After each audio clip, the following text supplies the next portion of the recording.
Karon day nga adlaw mga pads, naaday ta nakahuna-huna na pud tag bagong nga diskarte para sa atong tindahan no. Nagkuha na pud ta nagluto na pud tag mani pandugang display sa atong tindahan. So inani gini mga pads no kung nga kay sari-sari store gani. Mangita gyud tag baligya nga pwede nato maluto. Kadali ra pud halinon dito sa atong tindahan kay para dako sa ginansya kay mas barato man kay ikaw na may naghimo kay sa imong kumprahon nga mas mamahal naman siya pag abot sa imo dili na ka maka-adjust og dako sin nga presyo nga dako ka ginansyaon.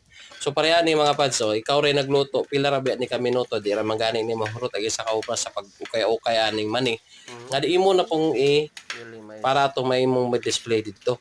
So inana ra gyud siguro mga pads so dili gyud siguro pero inana ra gyud para mas dako ang atong ginansya kung mahimo kita na lay magluto sa atong i-display dito sa atong tindahan.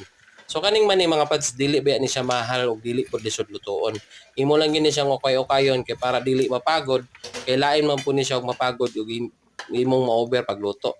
Kay mura na kang nagkaon hinuon og kape instant nga nagkaon ka og mani. So inana gyud na mga pads kinahanglan gyud mo diskarte ta para madugangan atong ginansya og madaghan atong display sa atong tindahan nga dili pug ka maka dili po siya dali madaot kay ang money manggod pwede nimo na siya i-stock og medyo dugay-dugay nga mga adlaw para ma-display nimo sa tindahan. So mo gini ang akong mga diskarte kay kuan para madugangan ang atong ginansya kay syempre nang naninda gud ta para makaginansya ta. So inani gid ang diskarte mga pads no. Maghimo gid ta og mga baligya nga pwede nato i-display nga kita ray maghimo. So mao ra na ako ma-share karong adlaw mga pads so kita-kita pa sunod nga video.